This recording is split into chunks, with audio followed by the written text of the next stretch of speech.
Hello friend दोस्तों, अगर आप कहीं पे इंटरव्यू देने जा रहे हैं या फिर किसी कंपनी में काम करने जा रहे हैं और आपका काम अगर एक्सेल पे है तो आपको इस फॉर्मूले की नीड होगी। और इस फॉर्मूले का नाम है CAGR, compound annual growth rate. अब बात आती है कि इसको यूज़ कैसे करते हैं और आखिर ये होता क्या है। तो CAGR को समझाने से पहले मैं आपको कुछ चीज़ें बताना चाहता हूँ जो आपको पता होनी चाहिए। तो देख लेते हैं आखिर वो है क्या। दोस्तों, यहाँ पे मैंने एक छोटी सी टेबल ली हुई है CAGR को समझाने के लिए, लेकिन पहले मैं कुछ चीज़ें आपको बताता हूँ जो कि बेसिक है, जो पता होनी चाहिए आपको। तो अब ये डेटा क्या है पहले वो देख लेते हैं। यहाँ पे मैंने मोबाइल नेम लिख रखे हैं कुछ। उसके बाद यहाँ पे मैंने इनकी सेल दिखाई हुई है, जैसे 18-19 में कितनी सेल हुई है, 19-20 में कितनी सेल हुई है। और ये सेल जो है, जो ये बेचा है, वो मैंने यहाँ पे इसको दिखाया हुआ है पीसेस में। तो एक एग्ज़ाम्पल लेते हैं और देखते हैं आखिर है क्या पूरा। सबसे पहले हमें क्या निकालना है? सबसे पहले हमें निकालना है ग्रोथ रेट। अब ग्रोथ रेट हमारा क्या होता है? ग्रोथ रेट हमारा एक परसेंटेज है जो हमें ये बताता है कि हमारी ग्रोथ कितनी हुई है। क्या ग्रोथ हमारी नेगेटिव में हुई है कि पॉजिटिव में हुई है, पिछले साल से, लास्ट ईयर से हमारी ग्रोथ कितनी हुई है। तो ग्रोथ निकालने के लिए क्या फॉर्मूला यूज़ करते हैं देख लेते हैं। मैं स्टेप बाय स्टेप बताऊंगा। सबसे पहले आप क्या करोगे, जो लास्ट ईयर, जैसे 19-20 हमें यहाँ से 19-20 और 18-19 कंपेयर कर रहे हैं, तो लास्ट ईयर हमारा यहाँ पे 19-20 है। 19-20 की हमने फिगर ले ली, C2 है। उसके बाद माइनस किया, उसके बाद 18-19 की फिगर हमें लेनी है। तो दोनों को हम माइनस कर देंगे। होगा क्या, जब आप करंट ईयर से लास्ट ईयर को माइनस कर दोगे तो आपको ये पता चल जाएगा कि हमारा पॉजिटिव में रिजल्ट आ रहा है कि निगेटिव में रिजल्ट आ रहा है। तो यहाँ पे आपको पता चल गया है 677 पीसेस हमने ज़्यादा बेचे। यहाँ पता चल रहा है वीवो में कि 784 पीसेस हमने कम बेचे हैं पिछले साल से। अब बात आती है इसको परसेंटेज में कैसे निकालेंगे। कितनी ग्रोथ है कि आपका जो है वो लॉस हो गया है। तो निकालने के लिए सिंपल है कि इस वाली फिगर में इसको आप ब्रैकेट में क्लोज कर दोगे और इसको निकाल लोगे फर्स्ट ईयर से। कैसे निकालेंगे, डिवाइड करेंगे और यहाँ पे फर्स्ट ईयर की फिगर फिर से ले लेंगे। तो इसका जो रिज़ल्ट आ जाएगा वो आपको परसेंटेज में बिल्कुल सही पता चल जाएगा। पहले तो आपको डेसिमल में ये रिज़ल्ट आएगा 0.09974 इस तरीके से, बट आप इसको सिलेक्ट करके यहाँ पे परसेंटेज कर लोगे तो आपको दिख जाएगा लगभग 10% की हमारी ग्रोथ हुई है। अगर आपको एग्जैक्ट देखना है तो आपके इसके डेसिमल है वो इंक्रीज़ कर लोगे। तो यहाँ पे मैंने डेसिमल इंक्रीज़ कर लिए हैं, 2 डेसिमल रखेंगे और यहाँ पे इसको ड्रैग कर देंगे सिंपल। तो अब आपको पता चल जाएगा जो सैमसंग में जो ग्रोथ आ रही है वो 9.97% की आ रही है पिछले साल से। सेम हम क्या करेंगे कि 20-21 को 19-20 से कंपेयर करेंगे और 21-22 को 20-21 से कंपेयर करके इनकी ग्रोथ निकाल लेंगे। तो ठीक है, फिर से वही फॉर्मूला यूज़ करते हैं। Last year minus current year minus last year divided by last year. Enter, percentage में चेंज कर देंगे, डेसिमल इंक्रीज कर लेंगे और यहाँ पे इसको ड्रैग कर देंगे। अब एक मज़ेदार चीज़ सिखाते हैं। आपको बार बार फॉर्मूला लगाने की ज़रूरत नहीं है, बस आपको क्या करना है, इसको कॉपी कर लेना है। क्योंकि ये गैप हमारा जो है वो सेम है, तो आप इसको यहाँ पे पेस्ट भी कर सकते हो इस तरीके से। तो ये बिल्कुल सही फिगर आएगी। अब इसको अगर आपको क्रॉस चेक करना है, जैसे मान लीजिए आपको ये फिगर, आपको ये डेटा जो है आपको वो क्रॉस चेक करना है कि हमने सही निकाला है कि नहीं निकाला है, जो हमारा ग्रोथ रेट है वो बिल्कुल सही है कि नहीं है। तो क्रॉस चेक भी मैं आपको बता देता हूँ कैसे करेंगे। तो इस टेबल को मैं थोड़ा सा छोटा कर लेता हूँ और यहाँ पे पहले ग्रोथ रेट चेक करते हैं पहले कि सही आ रहा है कि नहीं आ रहा है, 9.97% ये सही है कि नहीं है। वैसे सही है, लेकिन मैं आपको क्रॉस चेक करना बता रहा हूँ। जैसे आपको मान लीजिए क्रॉस चेक करना है, कभी इंटरव्यू पूछ दिया तो आपका क्रॉस चेक करके देना भी ज़रूरी है वहाँ पे। तो क्रॉस चेक कैसे करेंगे, हम क्या करेंगे, 18-19 में इतनी ग्रोथ लगाएंगे तो हमारा ये 19-20 की फिगर हमें मिल जानी चाहिए। अगर 19-20 की ये फिगर मिल जाएगी हमें, तो हमारा ये जो परसेंटेज है वो सही है। तो कैसे करेंगे, सबसे पहले हमें यहाँ पर 19-20 की फिगर निकालनी है। तो कैसे निकालेंगे, यहाँ पे ये फर्स्ट वाला हम ले लेंगे 18-19, लास्ट ईयर लिया हमने, प्लस फिर से यहाँ पे लास्ट ईयर लिया, और इसमें हमने परसेंटेज की ग्रोथ कर दी 9.97। तो आप देखोगे 7464 ये हमें नंबर हमें मिल गया है, जो कि ये सेम है 18-19 से। तो अब आप समझ जाओगे कि ये जो हमारी फिगर है, जो ये हमारा परसेंटेज है, वो बिल्कुल सही है। इसी तरीके से हम लोग 20-21 के निकाल लेंगे यहाँ पे। ये केवल टेस्ट के लिए है, अगर आपको टेस्ट करना है तो कैसे करेंगे। फिर हम लोग क्या करेंगे, फिर से हम लोग लास्ट ईयर लिया, फिर लास्ट ईयर लिया, फिर इसमें हमने ग्रोथ कर दी कितनी, 23.77% की। तो ये देखिए 9238 बिल्कुल सही आया है। और ये भी चेक कर लेते हैं कॉपी पेस्ट जो हमने किया था कि बिल्कुल सही हुआ है कि नहीं हुआ है। तो 20-21 का आ गया, अब 21-22 का देख लेते हैं। तो ये हो गया लास्ट ईयर, प्लस फिर से लास्ट ईयर लिया, और हमने इसमें ग्रोथ कर दी 3.54 की। तो देखिए 9565, मतलब हमने जो कॉपी पेस्ट किया था वो भी हमारा यहाँ पे बिल्कुल सही है। अब यहाँ पे मैं CAGR बताने जा रहा हूँ कि CAGR होता क्या है। CAGR में हमको क्या करना पड़ता है, एक कांस्टेंट रेट निकालना पड़ता है। कांस्टेंट रेट का मतलब कि हमारा कितने रेट से हमारी ग्रोथ हो रही है। उसमें क्या होता है, जितने भी बीच के ईयर होते हैं, जैसे मान लीजिए ये 18-19 आपका जो है वो सबसे पहला ईयर है ना, और 21-22 जो है वो आपका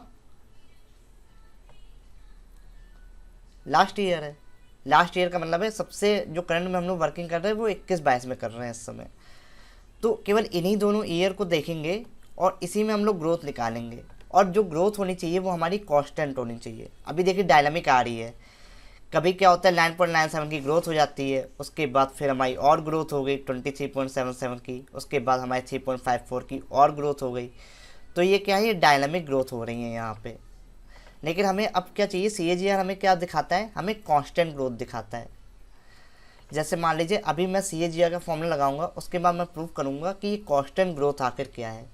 तो CAGR का फॉर्मूला काफ़ी बड़ा होता है, ठीक है, लेकिन अभी जो एक्सेल ने फॉर्मूला निकाला हुआ है, शायद IIR करके एक फॉर्मूला है, उससे आप CAGR निकाल सकते हो। तो वो मैं अभी आने वाली वीडियो में बताऊंगा कैसे निकालते हैं। बहुत छोटा फॉर्मूला है वो, लेकिन अभी यहाँ पे जो मैं यूज़ करने जा रहा हूँ वो मैनुअल फॉर्मूला यूज़ करने जा रहा हूँ, जो कि मैथ्स की बुक में आपको मिलेगा, फाइनेंस वाली। तो देखते हैं कैसे यूज़ करते हैं। तो जो फॉर्मूला होता है, पहले मैं वो यहाँ पे लिख देता हूँ। फॉर्मूला क्या होता है,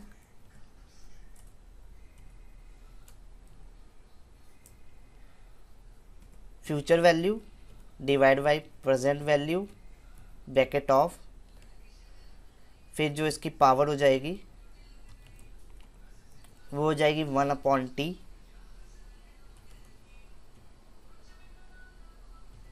उसके बाद ये पूरा ब्रैकेट में आ जाएगा आपका,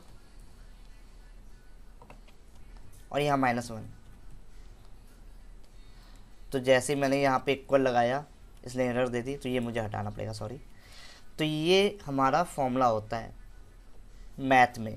तो यही फॉर्मूला हम सेम इसमें अप्लाई करेंगे, फिर प्रूफ करेंगे कि CAGR हमारा सही निकला है कि नहीं निकला है। जैसे हमने ये ग्रोथ रेट प्रूफ की है। तो जब भी आप कंपनीज में फॉर्मूला लगाओगे, या फिर आपको जगह अगर CAGR निकाल के देना है और आपको डाउट है कि यार गलत ना हो, सही ना हो, क्या ना हो, तो आप वहाँ से क्रॉस चेक कर सकते हो। तो देखते हैं कैसे लगाते हैं। सो फ्रेंड, अब हम लोग देख लेते हैं कि कैसे फॉर्मूला लगाएंगे। तो इसी फॉर्मूले को हम लोग कॉपी करेंगे यहाँ पे, और यहाँ पे हम लोग फॉर्मूला अप्लाई करेंगे। तो कैसे करना है, सबसे पहले इक्वल का साइन लगाना है, ब्रैकेट ऑन करना है। फ्यूचर वैल्यू का मतलब हो गया ये जो आपकी लास्ट वाली वैल्यू है, जो आपकी करंट वैल्यू है वो आप यहाँ पे दे दोगे। इसको एंड वैल्यू भी कहते हैं, तो आप इसको सिलेक्ट कर लोगे। यहाँ पे एक ब्रैकेट और लगाएंगे, इस फॉर्मूले की हेल्प से देख के मैं लगा रहा हूँ। तो ये हमने फिगर सिलेक्ट कर ली है। उसके बाद फिर अपॉन का साइन लगाना है। उसके बाद फिर हम प्रेजेंट वैल्यू दे देंगे। प्रेजेंट वैल्यू मतलब जो हमारी पहली वैल्यू है, पहली वैल्यू है हमारे 18-19 की, तो हम इसको सिलेक्ट कर लेंगे। उसके बाद फिर हमें ब्रेक्स लगाने हैं। उसके बाद हमें पावर का साइन लगाना है। पावर का साइन हमारा ये वाला है।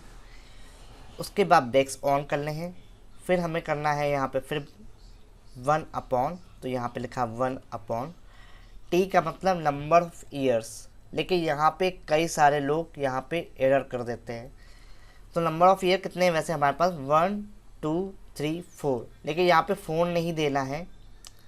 यहाँ पे जो काउंटिंग करते हैं हम लोग वो 0 से करते हैं। क्यों करते हैं मैं उसका रीज़न बता देता हूँ। क्योंकि 18-19 का अगर आपको ग्रोथ निकालना है तो आपको 19-20 की हेल्प चाहिए। आप 18-19 से ग्रोथ नहीं निकाल सकते हैं, इसलिए इसको 0 काउंट करते हैं। मींस हमें नंबर ऑफ पीरियड वो वाले चाहिए जिसमें हम लोग ग्रोथ काउंट कर रहे हैं। तो ग्रोथ हम लोग कितनी बार काउंट कर रहे हैं 1 2 3 बार। और अगर आपको ऐसे नहीं याद रहता है तो आप 0 से काउंटिंग कर सकते हैं, 0 1 2 3। तो यहाँ पे लिखना है आपको 3। उसके बाद ब्रेक्स फिर से यहाँ पे ऑफ करना है ब्रेक्स। उसके बाद फिर यहाँ पे फिर ऑफ करना है। उसके बाद -1, उसके बाद एंटर कर देंगे। तो ये 12.12 आ गया आपका CAGR। एक चीज़ और बता देता हूँ, पहले आपका इस तरीके से आएगा तो आपको यहाँ पे परसेंटेज में चेंज करना पड़ेगा। उसके बाद जैसा पहले हम लोग कर रहे थे वैसा करना पड़ेगा। तो 12.12 का यहाँ पे CAGR हमारा आया है, कंपाउंड एनुअल ग्रोथ रेट। अब आप इसको ड्रैग कर दोगे तो आपको ये हर आइटम का बता देगा कितना आया है। अब बात आती है कि इसको क्रॉस चेक कैसे करते हैं। कैसे क्रॉस चेक करें कि ये जो CAGR जो हमारा निकला है वो सही निकला है कि गलत निकला है। यहाँ पे लोग नहीं निकाल पाते हैं, और जो निकालते हैं वो लोग वही आप क्या करते हो आगे फॉरवर्ड कर देते हो CAGR निकाल के रिपोर्ट। तो इसको चेक करने के लिए हम लोग क्या करेंगे, यहाँ पे ग्रोथ कितनी बार आई है 3 बार। तो सेम हम लोग ग्रोथ 3 बार निकालेंगे अपनी प्रेजेंट वैल्यू से, और देखेंगे कि ये हमारी लास्ट वैल्यू आती है कि नहीं आती है। समझ गए आप लोग? फिर से मैं बता देता हूँ। हम लोग क्या करेंगे, प्रेजेंट वैल्यू से इतनी ग्रोथ चेक करेंगे, मतलब इतनी चेक करेंगे 3 बार, और अगर 3 बार में ये हमारी जो सेल है वो इतनी आ जाती है 9565, तो हमारा CAGR सही है। तो चेक करते हैं। सबसे पहले जो हमारी सेल हुई है प्रेजेंट वैल्यू वो हम लिख लेते हैं। यहाँ पे क्रॉस चेक कर रहे हैं तो प्रेजेंट वैल्यू जो हमारी थी 6787, ये देखिए ये वाला फिगर मैंने यहाँ पे लिख लिया है, ये वाला। ठीक है, अब क्या करते हैं, पहले साल की हम लोग ग्रोथ निकालते हैं, मतलब ये वाली निकालना है अभी हम लोग। कैसे निकालेंगे, ये वाली फिगर ले ली प्लस फिर ये फिगर ले ली और मल्टीप्लाई कर दिया, ये जो CAGR आया है हमारा 12.12। तो पहले साल हमारा ये आया। फिर सेकेंड ईयर निकालेंगे हम लोग। फिर ये हमने फिगर ले ली प्लस फिर से ये फिगर ले ली, और इसका हमने क्या किया है, ग्रोथ निकाल लिया। तो 8531। अब थर्ड टाइम में होना क्या चाहिए, जब इस वाली ग्रोथ पे आ रहे हैं तो हमारी जो ग्रोथ 1212 जो निकली हुई है उसमें ये वाली फिगर आ जानी चाहिए 9565। देखते हैं एक बार क्या होता है, आती कि नहीं आती। तो देखिए बिल्कुल एग्जैक्ट फिगर आ रही है 9565, अगर आप ध्यान से देखोगे तो ये देखिए 9565 मैच हो रहा है। इसका मतलब हम जान रहा है जो CAGR निकला हुआ है वो बिल्कुल सही निकला हुआ है। और CAGR का आपको मीनिंग भी आ गया होगा कि ऐसा हमें ग्रोथ रेट चाहिए जो कि कांस्टेंट हो, मतलब कांस्टेंट ग्रोथ रेट है। मतलब इतने ग्रोथ रेट से हमारा जो वो है फ़ोन है उसकी ग्रोथ हो रही है, उसकी सेल की ग्रोथ हो रही है। तो ये था CAGR। मैं आशा करता हूँ CAGR फॉर्मूला आपको समझ में आया होगा, और अगर ये वीडियो आपको पसंद आई हो तो इसको लाइक कर दीजिए और हमारे पेज को फॉलो कर लीजिए, और अगर आप यूट्यूब पे देख रहे हो ये वीडियो तो हमारा चैनल सब्सक्राइब कर लीजिए। आप लोग वीडियो तो पूरा देख लेते हो लेकिन सब्सक्राइब नहीं करते हो, तो सब्सक्राइब करके जाएं और हौसला बढ़ाएं। तब तक के लिए दोस्तों धन्यवाद, गुड बाय।